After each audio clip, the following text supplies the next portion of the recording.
Welcome to ACM. I'm John Gallen. I'm a senior music production tutor here, and I'm here tonight with David Quizola, who's going to be playing the drums for me. We're recording a drum kit in our SSL recording studio, and this is something that I've been doing for a very, very long time. I started in the music industry in 1975, and I've pretty much recorded every kind of drum kit and every genre of music. So we're recording to a pre-existed track today, and I want to run you through the microphones I'm using, how we're placing the microphones, how we're getting David to tune his drums, and to get everything sounding right. So first of all, I'm going to point out where we've decided to place the drums. It's very common technique when you walk into a room and you haven't recorded a drum kit in it before to possibly move around the room and see where they sound best. So I've experimented in this room a few times, and I like the drummer to have his back into the corner of the room. This is quite a common technique. You get a kind of extended low-end frequency response from the instrument, a bit like if you were to put a loudspeaker into a corner of a room, you're going to get extended bass.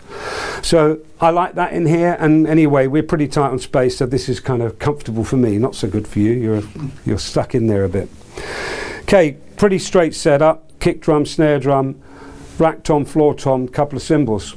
Okay, and we're going to talk in a minute about the tuning of the drums and how David has prepared the drums, and I'll ask him a couple of questions about that. But first of all, microphones. There's lots of different techniques we have, but what I'm using here is a real kind of bog standard technique. It's kind of what everybody does. Let's start the kick drum. I've got a dynamic microphone inside the drum. It's a D112. It's a large diaphragm dynamic microphone. It's really good at picking up high volumes. And what I'm doing is I'm keeping the front head on, and I'm putting some padding inside the drum, and I've got a 10 kilo weight inside to keep the padding from not moving. So there's no point having padding on a drum if it's going to move around, because the sound will keep changing. So this padding is pushed against the kick head, which is deadening the sound, making a more controllable sound, which works for most genres, maybe not all. Okay, drummers generally like to play with a padding on the kick head because it's a more responsive drum, if you like, so they have better control. I've got a second microphone on the outside of the drum, and sometimes we prefer to one to the other, or we can combine the two sounds together. Bog standard SM57 on the snare. My rule is always to have microphones pointing at the center of the drum, not at the rim. You get a lot more tone from the center of the drum, and also not too close to the drum, because the sound doesn't develop until it leaves the instrument. That's why I'm not mad about clip-on mics which are really, really close to the shell. I don't think they sound so good. So snare drum pointing at the center, MD421s on tom-toms, classic tom-tom mic. Anything you like on the hi-hat. I think we've got an AKG condenser of some sort. And for overheads, I'm using these Bayer 160 ribbon microphones, and you may be aware a ribbon microphone has a kind of softer tone, so the cymbals won't be quite so sizzling, quite bright, not as bright. I like the mellowness of a ribbon microphone, especially if you've got plenty of cymbals, so that's what I'm doing there.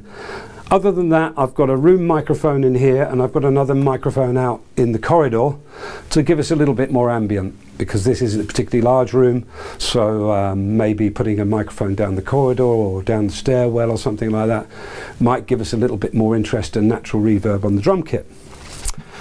So David, thanks for coming today. You know what we're doing, and you've spent some time tuning the kit and getting it ready. Drummers need to know how to tune a drum kit. It amazes me how many times I come into the studio with non-experienced drummers that aren't really taking care about the sound of their drums. And for me, I expect a drummer or any musician to have some kind of understanding of their sound, and then for me to record it. So the first thing I'm going to do, could you just play us a drum pattern, please? And I'm going to have a listen.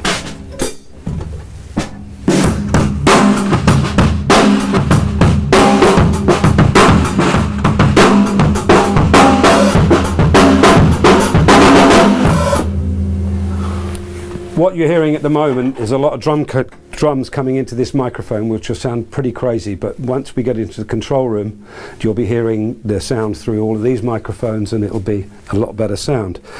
So what am I doing standing in here listening to him play? Well, if I just walk out there and listen to him through the speakers, I've got no real idea of the noise he's making in here. And if the noise he's making in here isn't right, it isn't going to be right out there. So if I need to hear more snare, or I can't hear the kick drum very well, or this tom-tom's ringing every time he hits the snare, all of those things we have to fix. Because he knows what he's doing, and we spent a little time getting this prepared. It's sounding pretty good, but I'm going to do a couple of double checks. So can I hear the kick on its own? Okay. Again, this is kind of well controlled and in good shape. We've got some padding inside and a weight holding the padding in. This head can make a massive difference to the drum sound, and if it's not tuned correctly and it's not tightened correctly, this can kind of resonate and make a kind of extended which doesn't sound so good on the kick drum. How do we fix it? We either tune it properly, sometimes we just lean a coat or something soft against it to stop it doing that thing. You've got to make sure that other drums and other bits and pieces aren't touching each other, because you'll get rattles and buzzes and it'll kill the sound. Let's hear Tom Tom 1.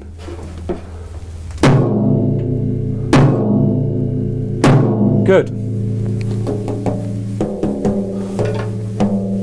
Again, he knows what he's doing. That drum sounds good to me. I'll demonstrate in there, but the only thing I'm going to want to do to this is take out some mid-range to make it just a bit bigger. It's got a bit of a in it, which it may be a problem. See the floor tom? Great. Dave's got some moon gel on the tom-toms to prevent them from resonating too much. Again, depending on the genre, the kind of sound you want, you're going to deaden the drums or you're going to liven them up a bit. For instance, if you were, Ringo Starr did it a lot, Bob Marley and the Wailers did it a lot, T-cloths on the drums. Yeah. Good, really dead. Yeah. Yeah. And we use different levels of dampening to get the sound we want. The core thing is we need to get it sounding good in here before we go out there. Yeah, that's the really important thing. Dave, play me some more, just a general rhythm pattern.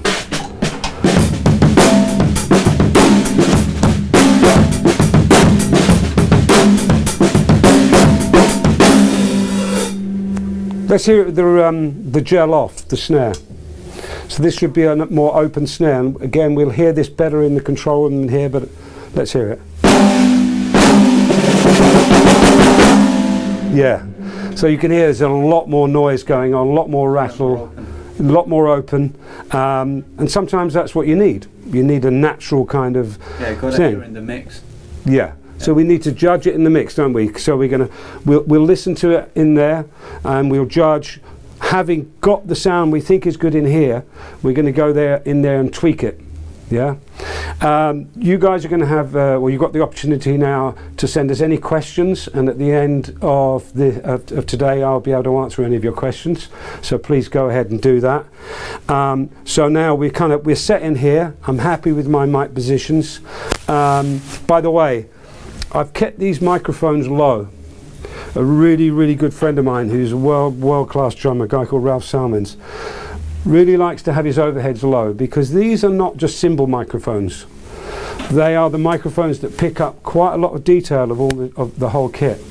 And so having them high up in the room, they're not really doing that job. So my preference is always to keep these quite low. And then we are, of course, in any case, we are relying on David giving us a good balance. For instance, if he's playing the rare snare really quietly and he's smashing the cymbals, the balance isn't going to be good. And there's nothing I can do about that with some faders and some microphones. The balance comes from the musician always. And that's why I was asking him to play, so I could hear a good balance. So if I ask a musician to play something, a drummer to play something, and all I'm hearing is hi-hat, I'm going, oh, whoa, hold a sec. This isn't so good. Can we adjust our balance? And of course, if somebody has been playing the drums for 3 or 4 years with a bad balance, you can't ask them to change that technique overnight. It's something that takes that skill. You need to develop that skill, don't you? Yeah, you gotta like record and like hear yourself back in the control room, and then 100%. Yeah, that's a very good point. It's really good for musicians to record, then hear themselves back and go, oh, okay, I see what I need to do. Yeah. You know, and having that understanding of the process. So I think we're ready to go. All microphones are in place. Drums are sounding pretty good. We're going to take a short break now. I'm going to go into the SSL control room, and then we're going to sound check the drums on the console, get our levels, and start getting a drum sound. I'm now sitting in front of our SSL duality console, and having got a drum sound in the room, we're now going to check levels, get it into the DAW, and start processing it. And I'm going to run you through the kind of things that we should be doing when we're recording a drum kit. So I've got kick microphone in, kick out, snare, hi-hat, 2 tom-tom microphones, 2 overhead microphones, a room mic, and a corridor mic. Okay, and I'm going to ask David to play, and initially I'm going to just ask him to play the whole kit. I might look at individual kick and snare and tom-toms a little later, but the first thing I want to do is just get an overall kit balance and check for levels. So, hey Dave, you okay? Yeah, I'm good. Can you just play me a general rhythm pattern, kick, snare, hi-hat, that sort of stuff?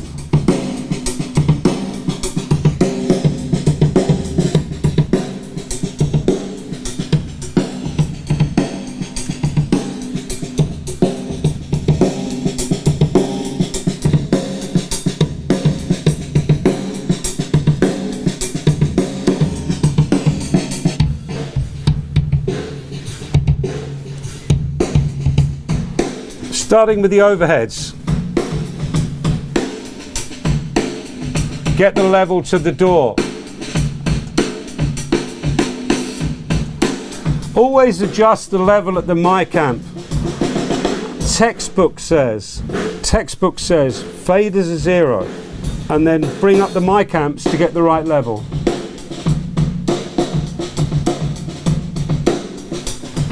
I'm not doing any processing at the moment, I'm just balancing.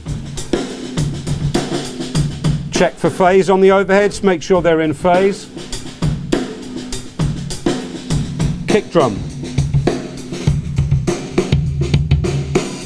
See the kick on its own?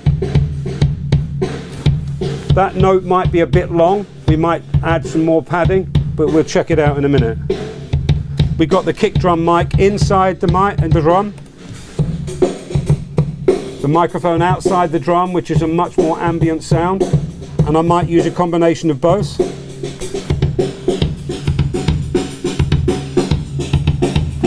Once I've got my levels to the DAW, I'm going to be adjusting the balance that I'm listening to on the DAW faders.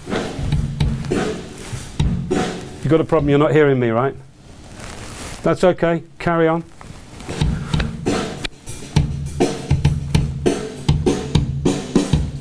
Snare drum.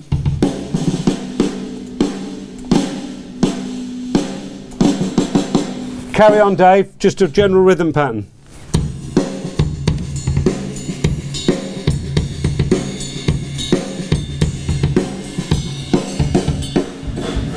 When I'm balancing the drum kit in here, I tend to have hi-hat, tom-tom and overhead microphones significantly quieter than the kick and snare.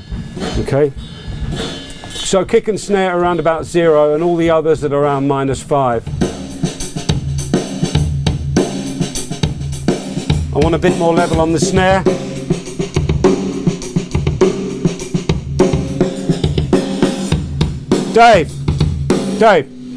Dave, what's the situation with the snare? Have we got the moon gel on or off?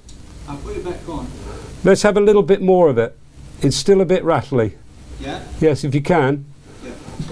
Just tighten it up a bit. Thanks. All right. And when you're ready, give me a more rhythm pattern. Yeah.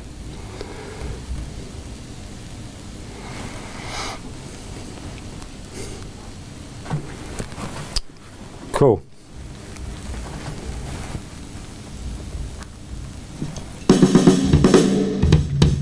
Good.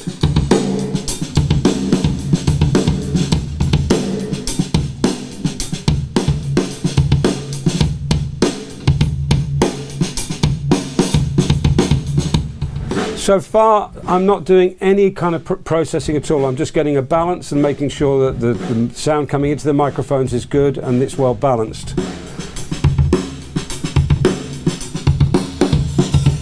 I might take a little bit of mid-range, a bit of boxiness out of the drum kit.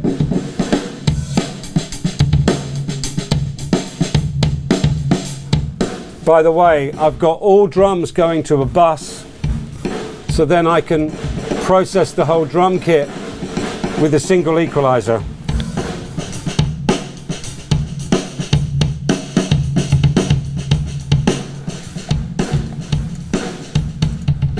This allows me to be able to process the drum as an individual drum sound, like the kick.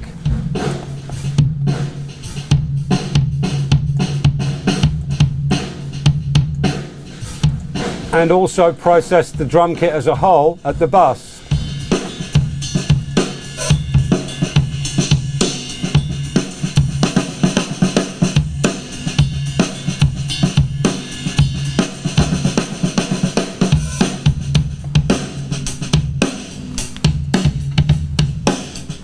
Thanks, Dave. That's great. I've got kick, snare and overheads in. I could get the hi-hat in now as well, but I want to now individually check the tom-toms, so I'm going to ask David to play just the first tom, please, Dave. As I introduce the close microphone, I adjust the level. And that mid-range that I was talking to you about is probably around about here. Not very nice. So I generally tend to take a little bit of that out, and I'd also take off any unwanted excessive low end with a high pass filter, but I'm going to high pass filter at the drum kit as well. Belt and braces, getting rid of unwanted low end frequencies that take up too much space in the mix. Great, Dave. Second tom-tom.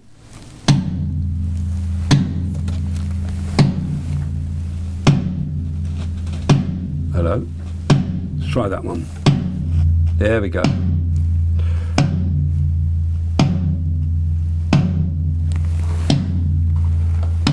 Alternate between the two toms, please, Dave.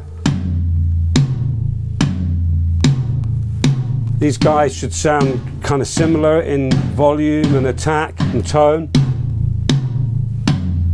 Checking I'm not putting too much level into the door. Great, Dave. Back to a general rhythm pattern, please.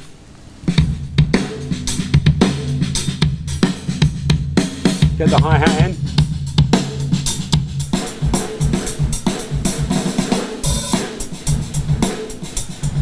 There's quite a lot of snare on the hi-hat and not a lot of hi-hat. The option here would be to move the microphone closer to the hi-hat, get a little bit less snare.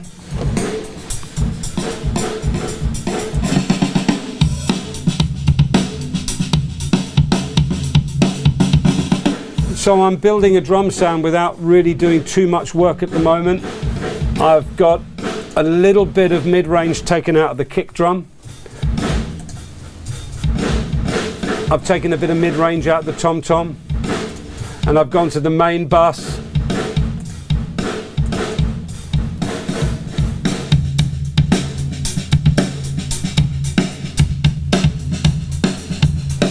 Balance is kick drum heavy at the moment. I need more snare or less kick.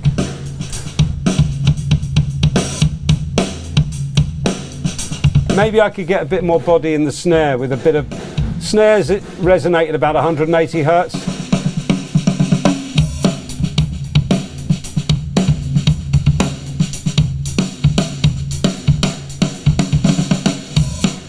Dave, play the pattern that you're going to be playing on the tune. It's quite important. There's no point sound checking someone playing one thing when they're actually going to be recording something else, and that musicians do that all the time. So you've got to remember to ask them to play what you're going to be recording.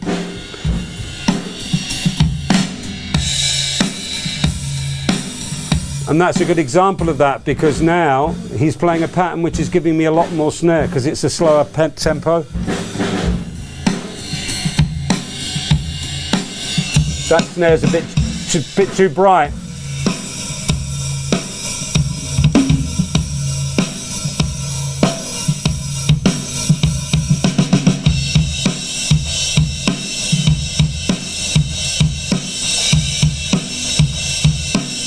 So I haven't even recorded the kit yet, but I'm mixing it.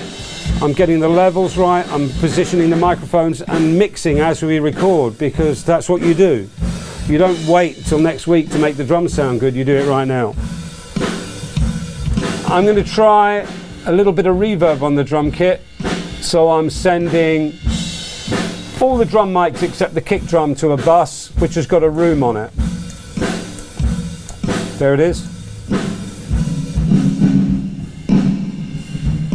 It's a Space Designer preset called Bright and Empty, which I quite like.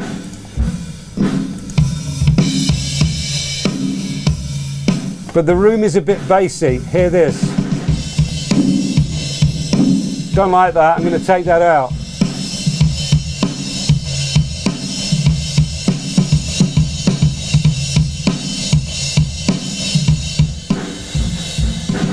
Thanks, Dave.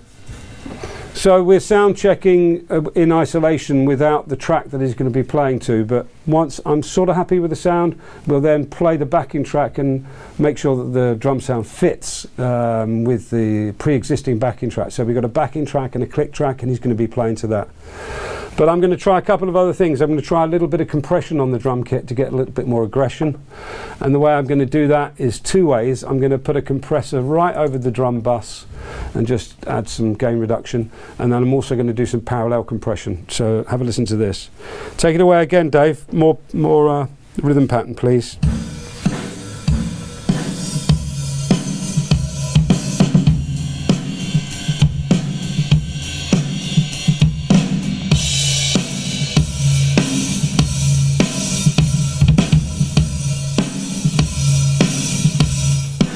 You should, even though we're streaming, you probably should be able to hear the difference between a squash drum kit and an unsquashed drum kit. You're just getting more thwack and more attack and more bite.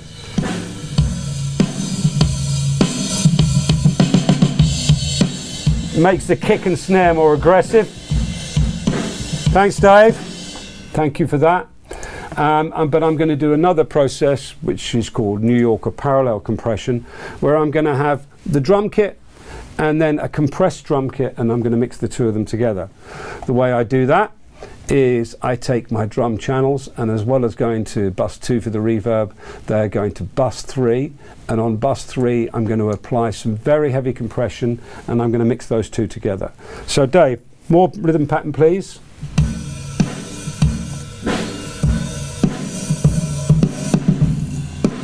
This is very heavily compressed.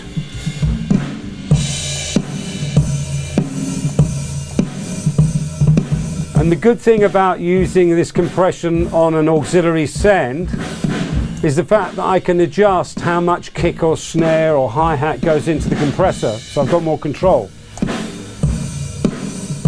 Now I'm going to mix the two together.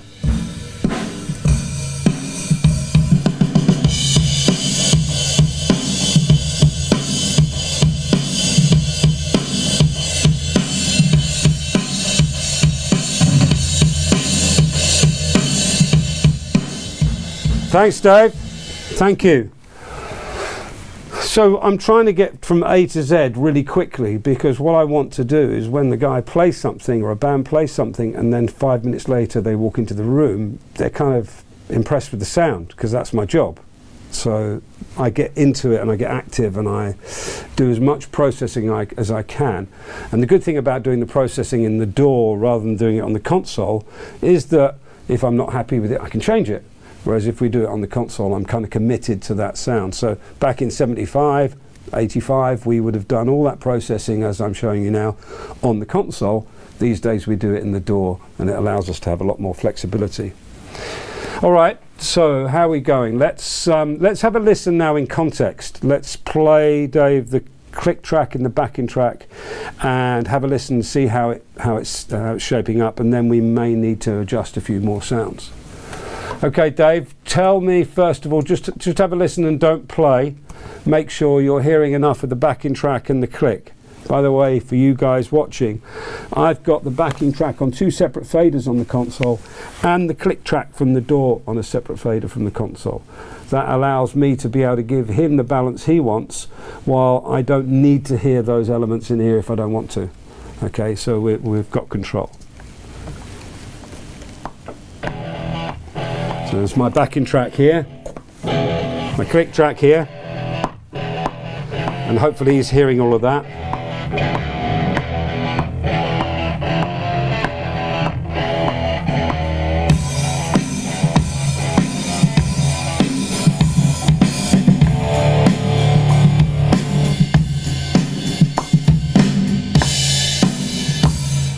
So I can listen to him by himself with the backing track,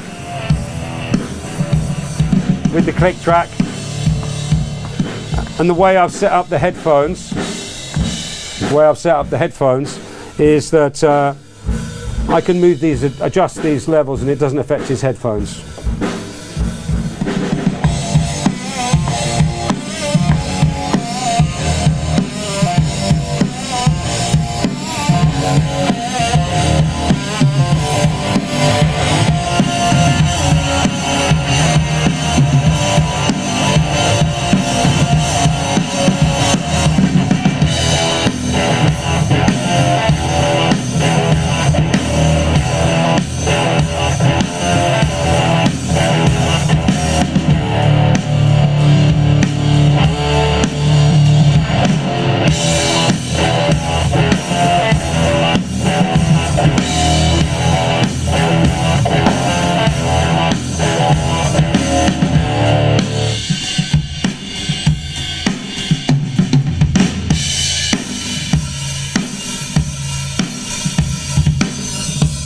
I'm going to introduce the microphone in the corridor for a little bit more action. Sorry, I'm going to introduce the microphone in the corridor now.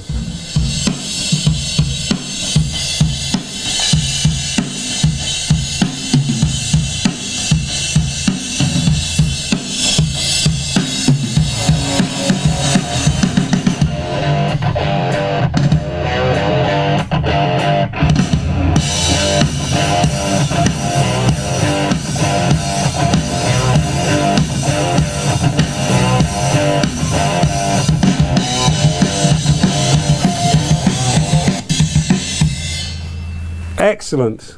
Yeah, it sounds good to me. Good. It's a real help having a great drummer, because he's playing in time, so we don't have to fix that stuff. The job we've got to do is to make the sound appropriate to the genre. And having recorded a bit, we're going to have a quick listen to this, make sure we're kind of happy with the sound and it fits in. Then I'll let him play it through from the top to the end. And like I say, because we've got the luxury of having a great drummer, we won't be doing 27 takes of it and editing it together in Pro Tools. It's just going to be fine. Don't forget, if you've got any questions, that you can be asking them now, and I'll be attempting to ask them a little bit later. But I'm just going to have Dave, I'm just going to play back a little bit of that. Yeah. Make sure that the balance is okay and we're in good shape, and then we'll do a full recording. Okay? Should I play over the backing track? No, you can just sit and listen for the minute.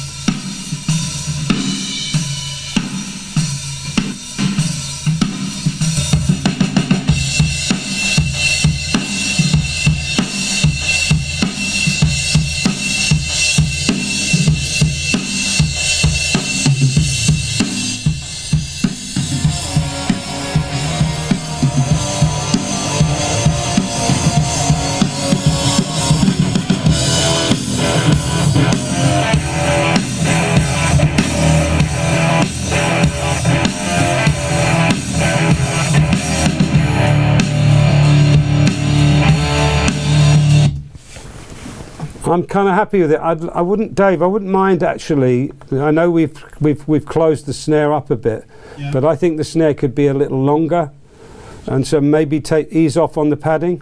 Yeah, I'd say one off. Yeah, it's just a bit small. And the thing is, this is really important. If you're not happy about something, you've got to fix it now. There's no point saying it's going to be all right tomorrow, it's going to be all right in the mix or whatever, unless you're going to go down the sample replacement route and just cheat, if you like. But you know, we want to get the best sound we can now, and so that's what we're doing. So before we do our recording, we're going to run the track one more time with a more open snare sound. Let's hear it before I play it to you, Dave. Yeah. Just play me a pattern.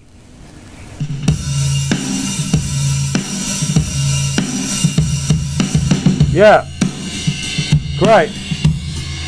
Yeah, the snares kind of, I mean, we would in many cases spend quite a lot more time moving it, tuning it, etc., etc. But we're getting a bigger, longer snare note purely because we've adjusted the mic position. I mean the padding on the snare. Okay. It's always good to check that your recording's going well, you're not overloading it. I've got plenty of headroom. There's no need to have lots of red lights everywhere. Let's do one, Dave. And your headphones and the click volume are okay, yeah?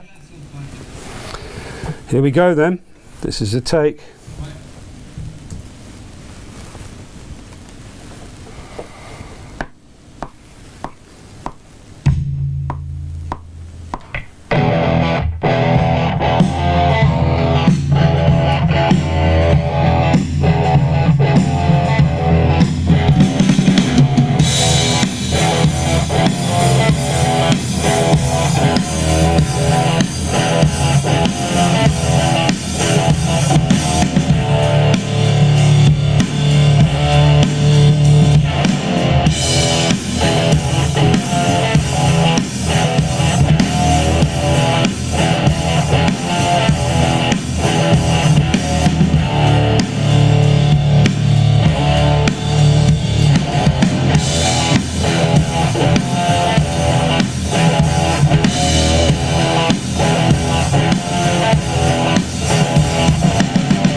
Excellent, Dave. Wonderful. Great. So we've got a good take. I think that's a perfectly good take and something to work on. I'm now going to play back this thing, and I'm going to recap on the processing that's going on in the door, how I'm using multiple levels of compression, the kind of reverbs I'm using, and the stuff I'm doing to try and get it to fit in to what we're doing here. So thanks, Dave. We're just going to be playing back in here and having a listen to what we've got and just checking everything's all good. So I shall continue doing that. I'll be showing you through the mixer and what's going on within each individual track.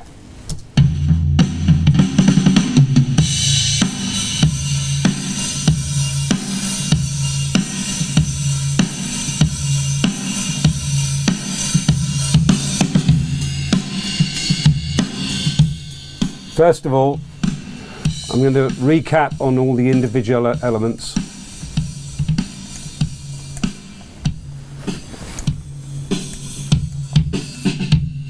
Kick drum in. This isn't sounding quite big enough for me.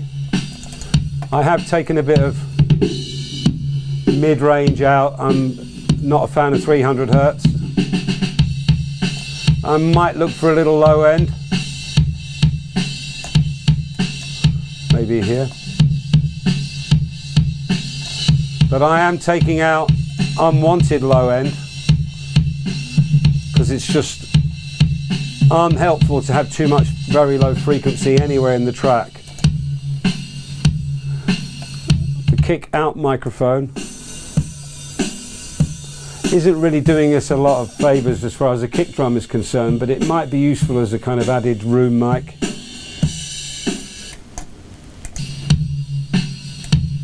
Overheads.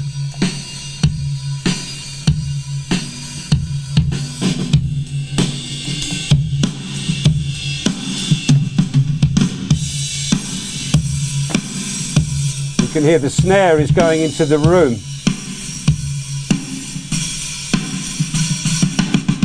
I'm just going to mute the room for the minute and look at individual elements of the drum kit.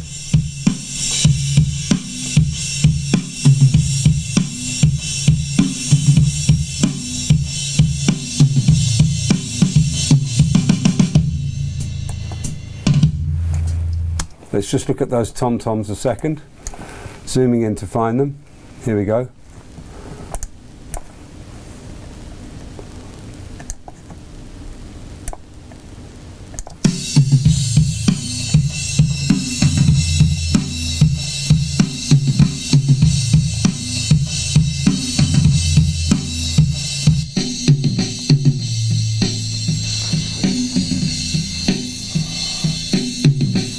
Some people would noise gate or strip silence, clean these tom-toms out so you're only hearing them when he plays them. It's your choice, but I quite like having the tom-toms in to fill out the drum sound. Ooh. The floor tom-tom is resonating when he hits the kick drum. Could be a problem. I don't think it is myself.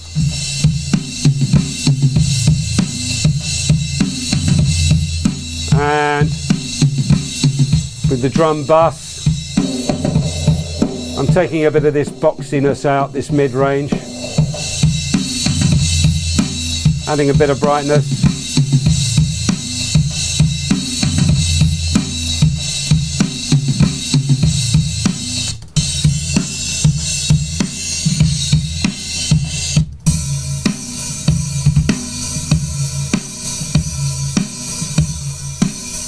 So that's my balance so far. Bit of EQ over the main drum bus, bit of reverb. Sometimes I'll EQ the reverb, get some of that stuff out. That's better. Don't like this, it's not nice. So I'm equalizing just the reverb. Then I'm doing this parallel compression trick. where I'm sending the whole drum kit to a new compressor. The good thing about this is I can adjust the amount of snare or kick drum that's going into the compressor by way of the bus, which is feeding the compressor.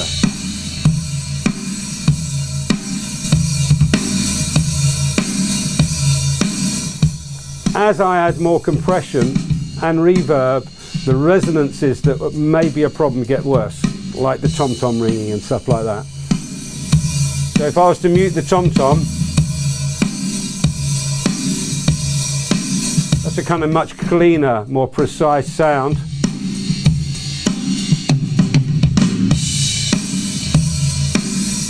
And with that tom-tom in, we can hear it resonating. And because I'm compressing so heavily, that's accentuating it.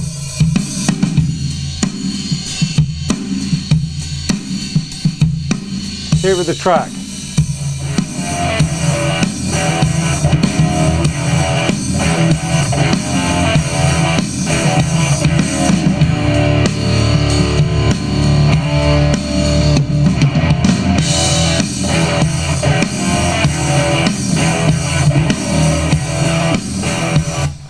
So what I'm doing here is I'm trying to bring the drums into the band so that it kind of works, that it kind of sounds in shape. The other thing that I would always be doing, not doing it right now, but I would always be doing is I'd be asking the musician, are you happy? Does it sound like you want to sound? Can you hear everything that you're doing? Do you need me to change anything? Because in the end, it's him that's playing the drums. It's his piece of music, not mine.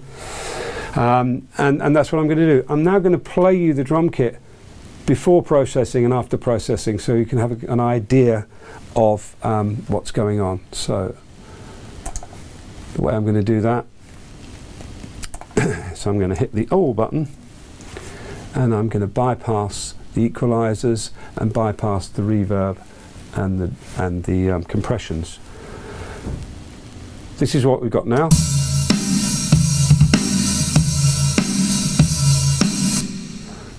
Let's bypass the EQ, the reverbs, and the compression. That's the sound of the drum kit naked, with no EQ and compression on it, no reverb. That's just the sound coming off the microphones. And it's a bit like Ready Steady Cook or something like that. You've got to recognise whether you've got good ingredients, and the only way we know that we're getting a good drum sound is, one, to get it sounding good out there, and then try and recreate what it sounds like out there with some compression and reverb. Let's put the EQ back in first, then the reverb.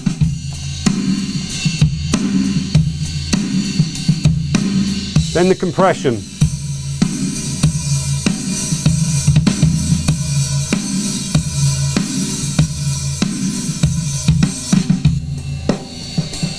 Unprocessed drum kit.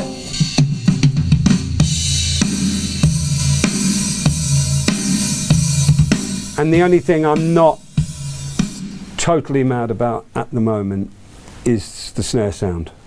And again, in a real life situation, we'd be walking back out into the room, maybe trying a different snare, maybe trying some different tuning and stuff like that, just having a bit of fun. But I'm going to just do one crazy thing that we used to do a lot back in the day. Before the days of samplers, what I'm going to do is I'm going to take any channel that I'm not using, and I'm not using the kick out, and I'm going to insert a test oscillator. And I'm going to make it make a white noise. This is something that we used to do back in the day when we were trying to recreate something interesting with the snare drum. I'm now going to put a noise gate over that, and I'm going to make the side chain from the snare. This means that whenever the snare hits, the noise gate opens and we hear the white noise. Now I'm going to extend the release of the noise gate so we get a kind of tail. Then I'm going to EQ this to sound slightly more clappy stroke snarey. Oops, EQing the wrong thing.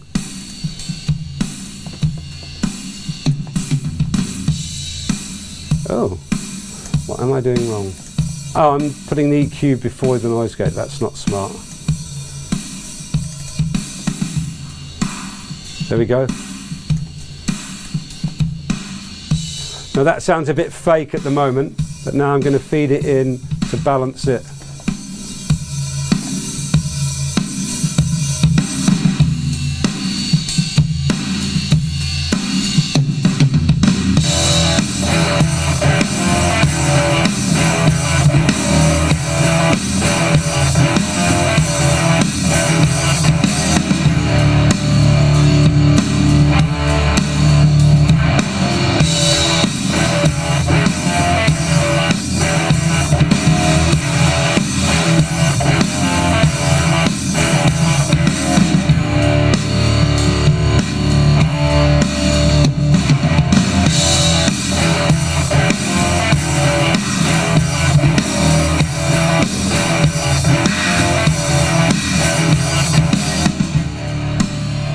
That's a real old school way of getting the kind of fizzy clap on a snare drum, and you still hear it. I heard it on a Coldplay record just a couple of years ago. It's a real common technique and it works quite well. So let's have a little recap. The sound is all about about the musician. The musician's first, then the instrument, then the microphones and placement, and then somewhere down the line an understanding of what you can and can't do. I'm actually not doing very much work here, considering, you know, I'm always seeing students work with 15 plugins on every channel, and sometimes that works, sometimes it doesn't. I'm doing a little bit of corrective EQ, taking out a bit of low end, finding some mid ranges that I don't like, then immediately going to the drum bus and doing a broad EQ of the whole drum bus, again taking out a little bit of mid, taking out the excessive low, adding compression to the drum kit as a whole, adding some reverb, hopefully that's suitable. We could go through a lot of different reverbs, quite often EQing the reverb so the reverb kind of works tonally, and then I'm constantly checking the drums in context. If the kick drum could sound absolutely amazing in solo, or the drum kit should sound great in solo, but that doesn't really matter. It's how it sounds in context with the instruments or with the backing track that's really important. And then finally, is your client, your customer, the musician, is the musician happy? And that thing that happens between the musician and producer and engineer is really important. For instance, I chose David because he's really, really good at playing the drums, and that kind of makes sense. So if you want to get good at recording drummers, avoid rubbish drummers. Rule number one. Second thing, communicate with people. If the kick drum doesn't sound good to me in there, I'm going to say to him, what can we do about the kick? If he's playing out of time, I'm going to say, are you hearing enough click track? If the cymbals are too loud when I'm trying to balance it, he's got to understand that. We had a conversation about that, didn't we? He came and listened to it. He said, have you got a problem with the cymbals? And I said, well, I kind of have, because what am I doing if I'm adding high frequencies and I'm compressing? The cymbals and hi-hats are always going to get louder. So if you know you're going to EQ and compress your drum kit, you must do it while the person's there playing, so you've got an idea of what it's going to sound like in the end. So I think that's really important. I think we've probably got a sound that's usable, and we could then spend quite a few hours just trying a few different ideas out, but we've got a good basic sound in the door.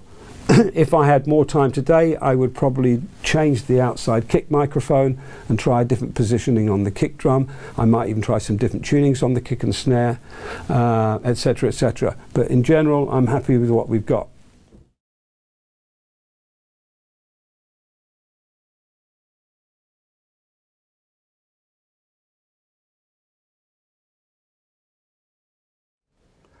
Welcome to the Q&A of our live stream workshop with me, John Gallen at ACM. I hope you've enjoyed the drum recording session, and we're now live at ACM Guildford.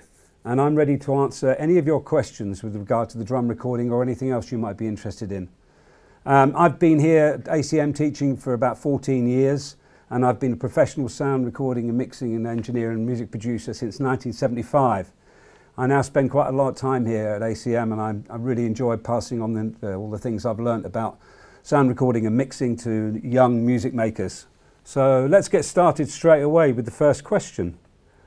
Cleo says, I have a recording studio kit for home recording, but I don't really know how to do all the production stuff. Is it easy to learn? Well, that's a big question. I think clearly one of the best ways to learn would be to come here to ACM and study with me.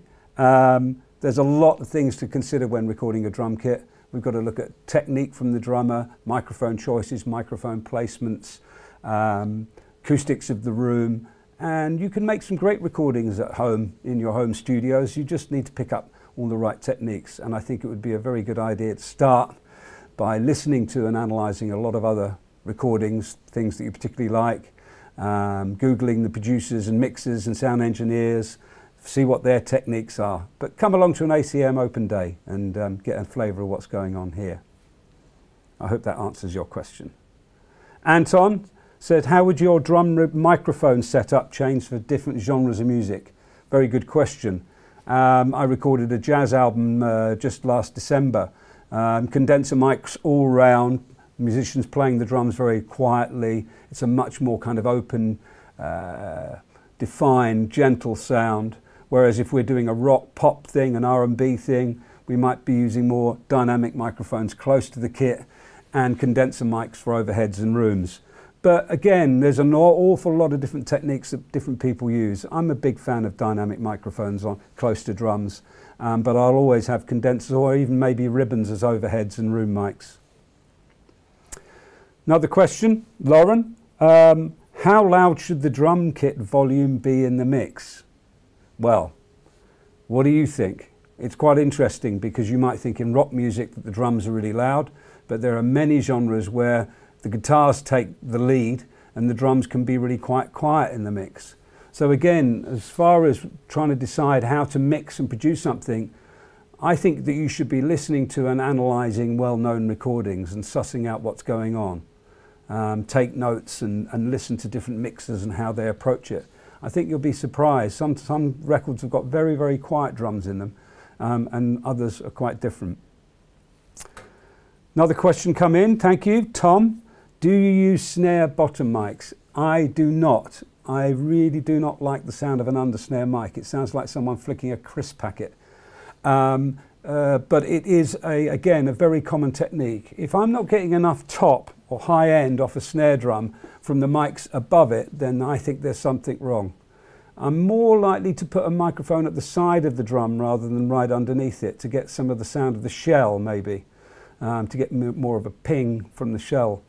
So I don't use underside mics at all, and I've got some good buddies that are really, really high-end, top drummers that also prefer not to record their drums with an under-snare mic. But yeah, horses for courses on that one. Another question here from Paul. What do you need from the drummer when recording drums? Well, technique is what we need. Good balance. If a hi-hat is too loud in the room, it will be too loud on your recording. So the balance comes from the drummer as much or even more so than it does from the sound engineer. Oh, another question come in. I have a place at ACM, but I'm studying level 3 vocal performance. Can I still come to a masterclass for this sort of thing? Well, actually, there are a couple of things workshops that I do on a weekly basis that any ACM student is welcome to come along to. It's a thing called the Mixed Doctor on a Tuesday afternoon at 5-ish. And then there's a mixing and mastering workshop on a Wednesday morning. But there are also other masterclasses going on. You should just keep your eyes open for what gets posted up. And if you're studying at ACM and you want to see a particular masterclass and you're not aware of it, just ask, because that's what we do here. Another question from Ed, should time be spent tuning the kit? Absolutely. It's a really, really big part of the whole thing. And tuning the kit to suit the track. Yeah, we would spend quite a lot of time tuning the kit. Another question from Noddy. What mics do you prefer and why? Well, I think I've covered that a little bit. I do like dynamic microphones close to drums, D12s on the kick, Beta 52s on the kick. Sennheisers on toms, but I like ribbons on overheads maybe if the cymbals are a bit bright. Condensers also on the outside of the kick. Still keen on the SM57 on the snare. I like it a lot, but again, different people have different choices there. Finally, another question here. Do you process the audio as you record or afterwards? Well, on the video there, I was processing as I was recording, but not to the recorder or the DAW. I'm processing inside the DAW, which means that I can fix or change the processing as I progress. But I will always process while someone's playing so that I can get a really good idea of what the final sound's going to be like. I think it also connects you to the music. If while the band are playing, you're processing it, mixing it, making it sound good, EQing it, etc., etc. Great. Well, have we got another one coming in? I think we have. Yes. What do I think is the best produced album? That's a really, really difficult one. But off the top of my head, not only for the drum sounds, but for the sheer delight of the sound recording on it, I'd say the Beatles Double White album. It's just an absolute feast of sound effects and recording. And it was when the Beatles and George Martin kind of really, along with other artists like the Beach Boys, really broke the mold of traditional sound recording and production techniques. They were very, very adventurous in what they did. And all the kind of really heavy compression and limiting and distorted sounds that we're so used to hearing now were completely new when they were doing that back in the 60s. Message from Oliver Susat. Hi John, we'd like to know what's the best thing about working at ACM. Well, it's the students, of course. The students here are fabulous, and the energy is great, and I have a lot of fun teaching here. Another great thing now for me is that I'm teaching in this brand new studio, which is really, really great, and it really is a high-end, proper professional recording studio, and it's great to be able to teach my students in that kind of environment, so I'm enjoying that. Thanks for that question, Ollie. How are we doing, everyone? Shall we outro? I think that's it. Well, thanks again for watching. If you have any more questions regarding audio production at ACM, feel free to give me an email, drop me an email, jgallen@acm.ac.uk, or go to the ACM website and see what we're doing. I'll call the admissions team, and please come along to an open day. They're a lot of fun. I'm usually around on open days. You can find the phone number and website or in the chat box there, and come along to an open day and meet me, some of the other tutors and some of the other students at ACM. Thanks very much, everyone. Bye.